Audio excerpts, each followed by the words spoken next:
Hey, everybody. Welcome to today's interview. My name is Frank Salas. I go by the name The Talented Mr. Salas. I am a serial entrepreneur living the digital nomad lifestyle. I'm currently in Medellin, Colombia.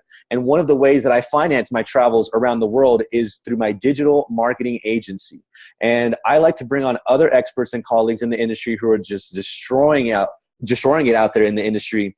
And somebody who's slaying up in Cincinnati, and he's taking his brand not only nationwide, but he's going global this year, is Matt Platt.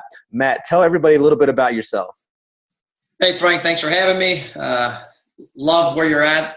I'd love to head down there eventually for vacation with the family. So who I am and what I do, I've been in marketing 18 years. I've been on all three sides of the ball. I have sold advertising at a high level in radio and sports marketing in Cincinnati.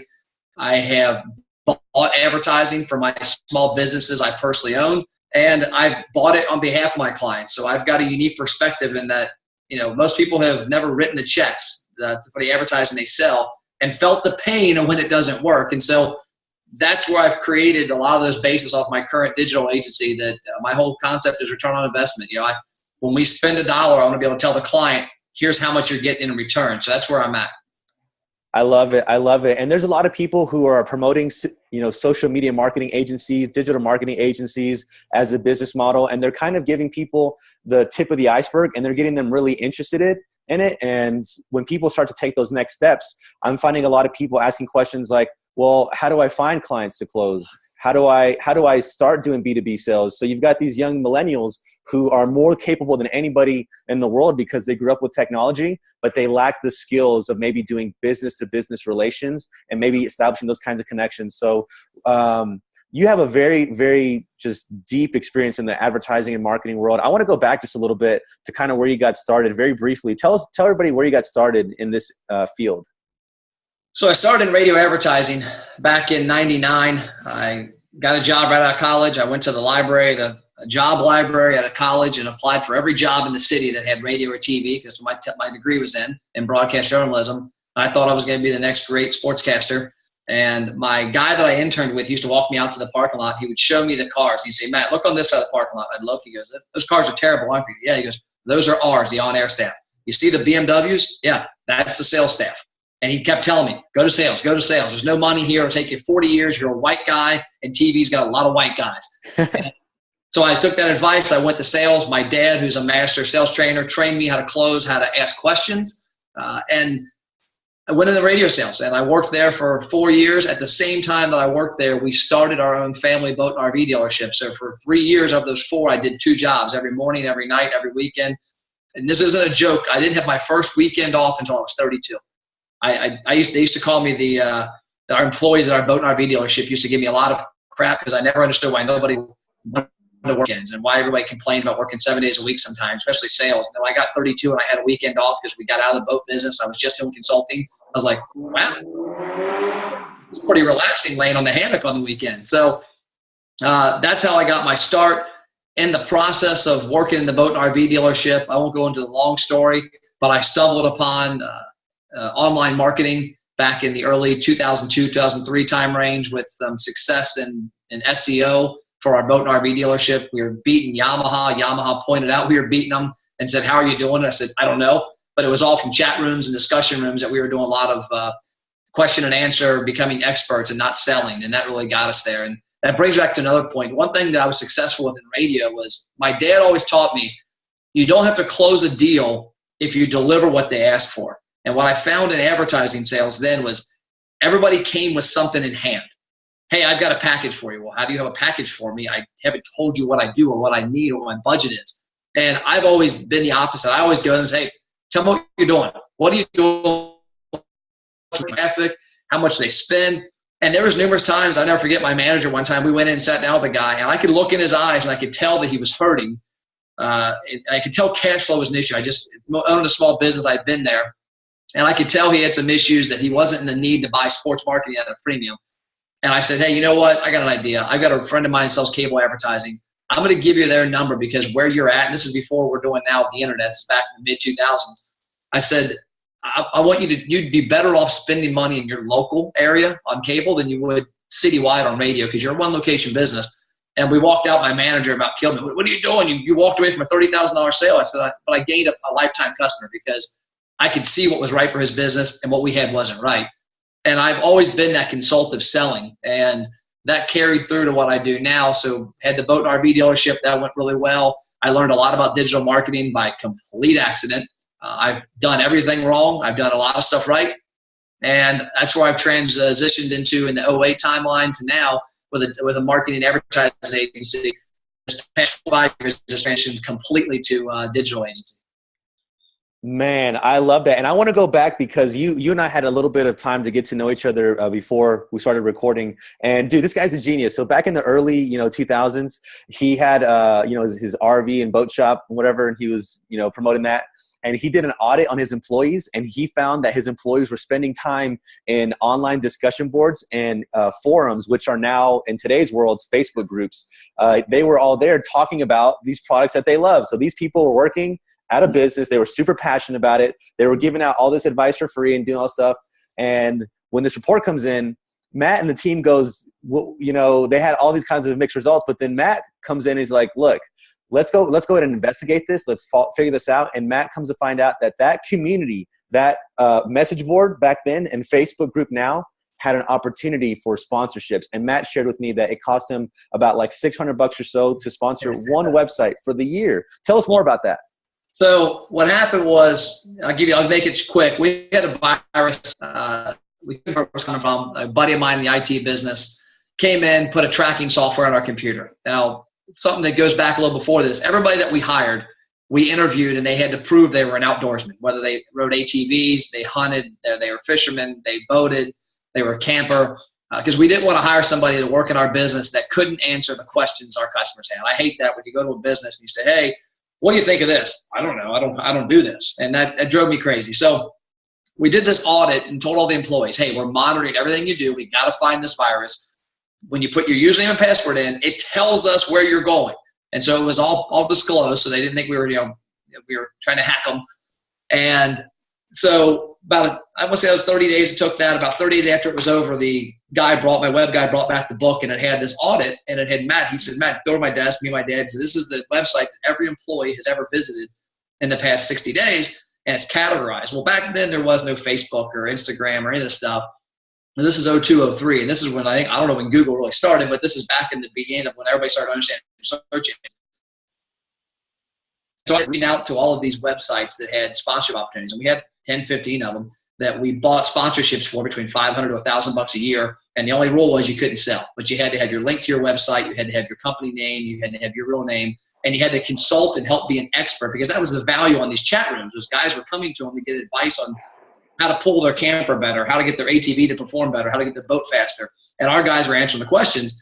Well, about 3 or 4 months after this all started, we went to a dealer conference with Yamaha Marine. And the guy from Yamaha pointed out how we were dominating them on Google. And I didn't know what Google was. And he asked how, and I said, I have no clue. And I went back and I talked to my IT guy. He's like, well, Matt, Yamaha's putting out a couple pages a month of content out here on their website. Your guys are answering, 100 to 200 to 300 posts a day that are content rich because they're question and answer. They're specific products. They have links to your website. They have your company name. Google sees you as an expert. And so that's where my career launched in that, because at that point we started doing once I understood it, once I got gas on the fire, I got a gas truck up and dumped it on the fire, and we were all over the internet. And that's where we really got going. At that point, 2004, 2005, 2006, a lot of business journals in the industry as well as locally in Cincinnati started writing articles on us on how we were doing these great things on the internet. And a lot of businesses from my radio days called me up going, hey, teach me this internet thing. Show me what's going on. And they would hire me. I'd go out and look at their stuff, and I'd give them some advice. And then when we decided to get out of the business in 07, 08, I transitioned into consulting. And here I am today with, we've got 36 clients right now. We're in the process of onboarding 2 to 4 a month. The goal of getting to 60 more businesses by the end of 2018.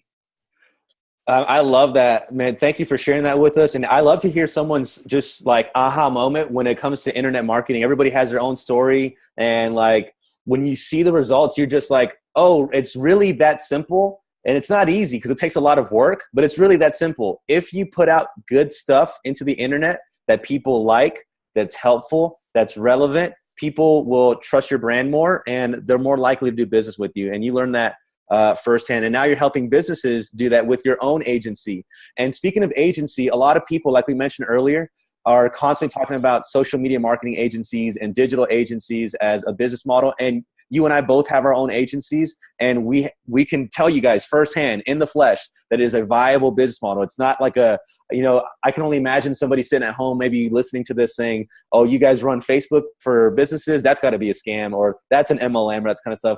You and I are both independent consultants. We help businesses make more revenue through using social media. And we're going to do it. He's going to throw that on his, there we go. He's taking a selfie right now for those of you guys on the podcast. We just took a selfie, and he's going to, use that, because anytime you put content out into the universe or the social media sphere, it always comes back. So talk to us about the agency world. Bring us into what it's like to have, almost 50 clients, working with. So a unique perspective I've got, and I would encourage people to try and figure this out. You've got to understand your client's pains. You've got to understand what it's like, especially for a small business. I had a guy approach me the other day wanting to spend $2,500. And for me to explain to him, if I spend $2,500, I've got to see 6 to 7 back in 30 days. Can you deliver that? And it was like I was looking at a deer in the headlights. He didn't know what it meant for ROI. And so that's what you've got to understand. That's what I really tell my clients. I show them, hey, here's what we do. Like my program, for example, that I do exclusively now is called Clicks to Customers. Here's how we get the clicks. Here's how we get them somewhere to get their information. And here's how we get them to your business as customers. And I have 3 metrics that I use on a monthly basis. It shows them how much new customer data we acquired, how many coupons and vouchers were redeemed in their business that month, and how much we spent. And when you can show them that, and you can say, hey, we spent $3,000 through these other channels. Here's the number that came back. We got 18 grand back this month. You had a 6-to-1 ROI. Are you good with that? Well, I know they're good with it because it's a great ROI. And every client we onboard, the first thing we talk about when they become a client is, what's your expectation? What do we need to deliver? And I tell them up front. I had a company we turned down because I said, I can't deliver that. I think that's a realistic expectation for what you're doing. And I'm going to be honest with them up front and say, hey, if you spend this, here's what I think you're going to get. You're not going to be here. And if they're not comfortable with our program, then I say we're not a good fit. So I tell digital agencies, you've got to understand the client side of it, because too many advertising people are selling advertising to sell advertising. I mentioned earlier, I'm reading a book, mine went blank. Think and Grow Rich. Yeah, Think and Grow Rich by Napoleon Hill. And one of the things he says in there that resonates, and it's kind of funny because before I read the book, I had written out my goals for the next 18 months. My 2019 goal is to earn $1 million, which is very attainable for what I'm doing. And in order to get there, I figured up I need 60 new clients. And in order to get 60 new clients, I need to deliver $10,980,000 in sales to 60 companies. When I do that, I will be able to earn $1 million, because once you deliver results, the money follows. And too many times people say, I want to make $1 million. Well, how are you going to get there? I don't know. What are you going to deliver? I don't know. How are you going to do for your clients? I don't know. And it's funny, a friend of mine calls, I'll sit out here about this new business, got the new focus. And I told him, I showed him my spreadsheet. I showed him how I was going to deliver 780,000 emails, $10,980,000 in sales to 60 companies over the next 18 months. And this is how it's going to get me to where I'm going to make $1 million in 2019. And he said, you need to read Napoleon Hill's book. He said, because that's chapter 4. And I read the book, and I'm like, wow. And his whole thing was, until you realize what you're going to deliver and to who and what they're going to get, you'll never attain what you're going to make. Man, that's really powerful. And I love that mindset, because a lot of people, I always find, especially with the younger generation, the younger millennials who are starting their social media marketing agencies, they're like, I want to make $500 a month. And if I can only get 10 people to pay me $500 a month, if I can only get 5 people to pay me $2,000 a month, then I'll have this, and me. But I'm like, well, what are you doing for the business? And just that mindset that you have is super crucial. So you have some expertise in the restaurant field, and I do some franchise consulting. There's some synergy there, and I love using restaurant marketing, specifically with social media, to build up so many things: brand awareness, brand loyalty, promotions, just so much. But I think you have more chops than I do in that field. Talk to us more about your experience when it comes to digital marketing for restaurants. Okay, so I've got a unique perspective in that the last 5-6 years, I've got a couple clients that own restaurants, and I've been their entire marketing department. bathroom advertisements, table toppers, radio, TV, billboards, you name it, we did it for them. And sorry, my nose keeps itching here, allergies in Kentucky.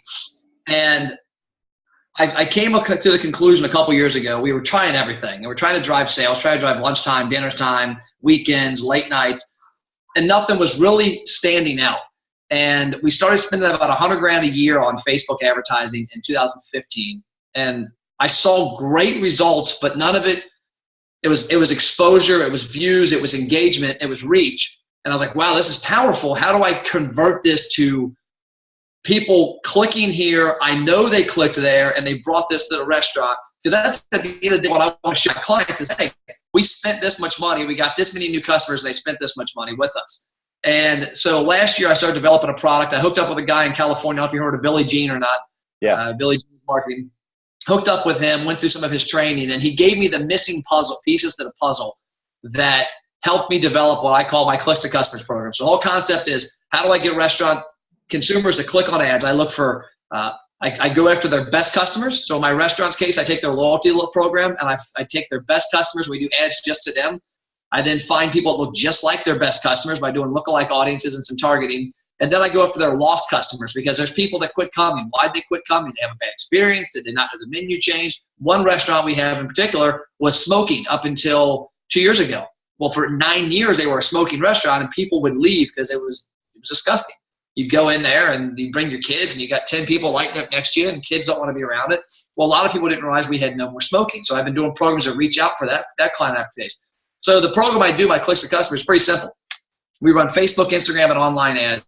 We do some email marketing with to opt into a promotion, whether it's win buffalo wings for a year, or win burgers for a year, or win $100. I'm getting ready to do a steak restaurant right now, $100 gift, a tab per month. They register there. We then, at the same time, they're enrolled in a series of VIP offers that they acquire via email and text. They put their name, their phone number, and their email address in. They instantly are enrolled where they get text messages and emails with offers. And these aren't coupons. This is free appetizer with no strings attached. This is a free dessert with no strings attached. This is a $10 gift card with no strings attached. Because I want people to get good offers. And a lot of restaurant owners get scared when they see free appetizer. Oh, they're going to come in, get an appetizer, and drink water. Well, last month we had one restaurant had 124 of these coupons redeemed. And of the 124, the average person spent $51. And the average spend of the restaurant is normally $41. So, yeah, we had some cheap people come in and get their appetizer and their free drink and leave. The majority didn't do that. And what's cool is we're actually in the process of onboarding today at one of the company. We just developed an app with a company that ties in where it used to be generic emails. They'd come in, they'd show their phone, they'd have the email, they'd redeem it. Now we've got an app that the restaurants will tie when they come in, like kind of like Groupon. They'll see it, they'll click redeem, they'll put the table number, the amount spent, click submit. The customer's offer is gone. It reports back to me that somebody redeemed it. At the end of the month, I can put together a great analysis of it. The other avenue we're doing with this is a great one. I just did a video. I encourage you to go to my website, mattflap.com, and watch the 2 videos on TV advertising versus Facebook advertising. Because I was getting a lot of flack from media reps I've dealt with in the past for what I was putting out saying, hey, don't spend your money here, spend it here. And they said, well, TV's still great. So let me do an example. So I did a video where I ran through this one restaurant, Hofbrauhaus Columbus. It's a brewery based out of Munich in Columbus, Ohio. And we have a video running on a new to-go beer, Growlers and Crowlers. It's a canned beer, 32 ounces, or a 64-ounce glass growler. Brand new to the restaurant. So we ran $1,600 in Facebook ads from January 1st to a couple weeks ago. It's actually currently running, but the example was a couple weeks ago. It's about $500 a month. And we targeted only the people that were on their email list and people who had engaged in our content the entire prior year. Well, long story short, we had 143,000 video views. 93,000 people that were those 143, somewhere in the neighborhood, and we had 89,000 people that watched the entire commercial. And so you look at that and you go, okay, if I went and spent $1,500 at a local TV station in Columbus, I'd get 3 commercials. And I'd have no clue who saw it. I have no way of remarketing it to them. I'd have no clue of way of getting them into the business. The next level we're doing is now we're getting ready to run a campaign next week that everybody who watched that commercial is going to get an ad that says, hey, you know we've got growlers. Click here to get your free growler. And so they'll click there. They've already watched the commercial. I know they watched 100% of it. And they'll click there. They'll go to the page. They'll put their name and phone number in. They'll get a text message. And they'll have a redeemable voucher. They'll walk into the restaurant. Hey, I want my free growler. The server will click it. It's a free $5 glass growler. It's empty because you can't give away beer in Kentucky and Ohio. and they'll get their free growler. Well, nobody's going to come down and get this and not fill it with beer.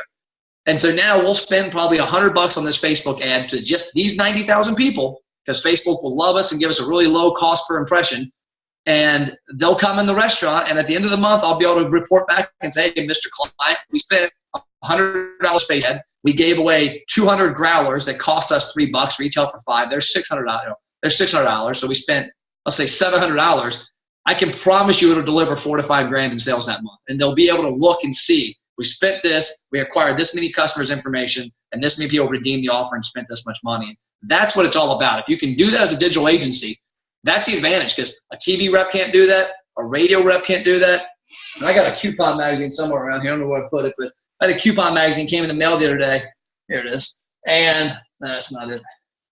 And the thing about that coupon magazine, it's great. We see those get redeemed every month, but I have no way of excluding people who redeemed it last month. These programs we do digitally, especially Facebook, you can exclude people. So if I've got 1,000 people who downloaded a coupon and 300 that redeemed it, I can make sure those 300 never see that coupon again, because I don't want them to keep coming in with a coupon. I want them to come in without a coupon the next 4 or 5 times. And so digital ads, there's no comparison when it comes to any other type of media right now.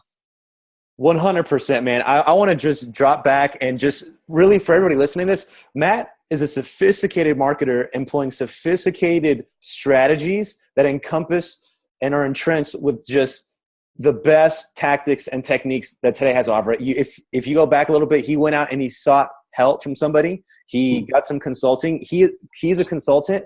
And what I find is that consultants always work with other consultants. Right now, I'm working with 7 consultants personally. And the only way that I get successful is by just putting myself in front of people who know a little bit more than what I do. So you gave us so much to think about.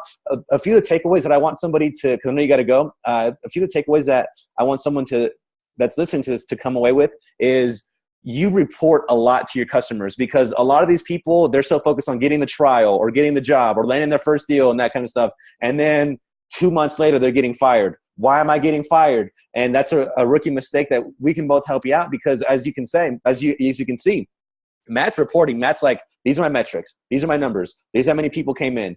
It's just there. And you cannot do that with TV. You can't do that with radio. You can't do that with newspaper. And that's the unique proposition that we all have as digital marketing agency owners. And if you are struggling to find the value in our services, I hope that this interview really serves as a guide and a beacon for you to really value the kind of results that we can bring in businesses, which at the end of the day, you said it first and foremost, is ROI. What is the return on investment? And if you can prove that to a business owner, then you're good to go. So I'm gonna have a sign off here. But before we do, what's the number one way that somebody listening to this right now can, number one, go out and get a new client to start using the services on or practice their marketing skills on? And number two, to be able to get them to close the deal? What's that going to look like for them? I would say the number one place you need to start is your network. Everybody that's watching this, if you're on Facebook, that's why I talk about my book I'm writing, Create Your Own Radio Station. You've got a Facebook following. You've got a LinkedIn following. I promise there are 30 to 40 people on that group that on your following that are buying what you can sell them already, but they'll buy it from you because they know. So look at your contacts and don't sell them. Look at the people you know and figure out who they know. Great example. I had a meeting 2 weeks ago with a guy that's a big-time advertising rep in the region. I'm good friends with him. I buy products from him for my clients. He's a top-notch guy. He's as connected as anybody in the restaurant business. And him and I had a conversation 2 weeks ago. Then Friday I called him up and said, hey, you know what? Don't you have a client that owns these 9 restaurants, or 10 restaurants? He's like, yeah, I do. I said, what do you think of my product for him? He said, that's a great idea. I'll make the phone call. We're having lunch this Friday. So I didn't run an ad anywhere. I looked at who I knew, and I didn't try and sell anything. I said, hey, what do you think? And this guy sells this guy advertising well, so technically I'm a competitor. But he knows that if he brings value to the table to his clients, that client's going to respect him more. And that's one place I would start. The second place I would go on top of your network is join a BNI group, Business Network International. I've been a member for 9 years of a group here in Northern Kentucky. I've got 40 people I sit in the room with that are all exclusive to a category that I can stand up tomorrow and say, or this Monday we have our meeting coming up. We had a meeting yesterday and say, hey, here's what I do. Here's my product. I'm looking for this person that owns this restaurant. that's in this area, or somebody just like them. And those people in that room are out the next week selling for me. Hey, Matt's looking to meet this person, or hey, I know this person that's just like that person. So that's what I would encourage. And what was the second part of the question? The second part is, okay, you find that person. How do you get their business? It comes down to not selling, honestly. I'll never forget, I went through a sales training after I got in radio. I bought a guy named Tom Hopkins, his cassettes. And I'm driving around my Mazda 626 everywhere, and I had these cassettes and windows down. And people look at me at stoplights like, this guy's crazy. Because it's got a guy in the background going, well, if you can get it in red, will you buy it in red? And I remember I listened to all his cassettes a million times. I sat down with my sales manager about a year into it. I said, hey, I got a question, Kim. I've never had a close. I've never had to say to somebody, if I can do this, will you buy? And she's like, it's because you don't need to. You listen. And when you listen, you present things that make sense. And you walk away when they don't make sense. And so in that case, if somebody says, hey, Matt, I'm looking for a red Chevy, whatever, and you bring back that and it's exactly what they want and it's what they're looking for, it's pretty easy to sell. So I would encourage people, don't sell. I mean, check out my website. You'll see all sorts of videos. I've got a philosophy. I will show somebody how to change oil in their car. Or at least me, for example. I've watched videos on how to change my oil in my car. And I see all the steps. And I go, yeah, I'm not doing that. I'm hiring somebody to do it. Because I'm not getting oil in my car, my clothes, my garage. The car could follow me and kill me. It's not a hard process. But everybody pays somebody to do it because they look at it and go, my gosh, this place only charges $40 for that. That's a value. So in our case, I put out a lot of content on how to do a Facebook ad, how to do a target. I'll show somebody everything I do. I'll stay with the restaurant owner and say, hey, look, I'll walk you through how to do everything. 2 things I can promise you're going to happen. Number 1, you're going to get busy and you're not going to do it. Number 2, you're going to try and do it. You're going to do it wrong. And in 30 days, you're going to call me and say, hey, come show me that again. I want to hire you. So I would encourage people, consult, don't sell. The minute you give people what they want and you show them how to do it, they'll respect you more than you go in like everybody else with a preconceived package. Now, I'll end with this. It's kind of backwards, but this past 9 years, whenever somebody calls me and wants me to come in and talk with them, I hold back. I don't look at anything they do. And I go in, they go, what's in my website? I didn't look at it. Say Facebook, didn't look at it. What do you mean? I said, I don't want to look at anything. I want to come in and hear from you where you're at and where you think you need to be. I'm going to leave here and go look at it. And I'm going to come back and tell you. And I had a great one, a place called Entertainment Junction in Cincinnati. It's a hobby train place. It's like 1 million square feet. You go in there and there's trains going everywhere. So I went and sat with the guy. He had met me from another connection. He trusted me. He came to a seminar I did. I sat down with him and his daughter, and he said, here's everything I don't like about our marketing. She's doing this, this, and this. We need to hire you to do this, this, and this. I said, let me go back and look. I went back and looked. I came back a week later and said, you don't need me. Your daughter's doing an amazing job. She is? I said, yeah. I said, everything she is doing, I would do, with the exception of these 3 pointers. And I said, just don't do it for free. He goes, what if I give you some passes free? I said, that's fine. Give me some passes. So he gave me some passes and free lunch for my family to come to his place. But I told him, I said, you don't need me. You've got it. Well, I've gotten referrals since then from him because he runs across people who need help. And he's like, hey, you got to Matt because he's honest. He knows what he's doing. And if there's some way he can help you, he'll tell you. And it's not out there very often. Everybody always wants to sell something no matter what. So go in and consult. Be a consultant. Don't be a salesperson. Man, I love it. Matt Plapp, everybody. That's over at mattplapp.com. You nailed it, brother. Thank you so much for blessing us with your knowledge. And my name is Frank Salas. I go by the name The Talented Mr. Salas. If you want to get started in a social media or digital marketing agency, both myself and Matt are available as mentors and consultants for your organization, and we can definitely help you out. Make sure you follow Matt at all of his channels, and you can find him specifically at www.mattplapp.com. Thanks a lot for being here, Matt. Hey, thanks. Safe travels.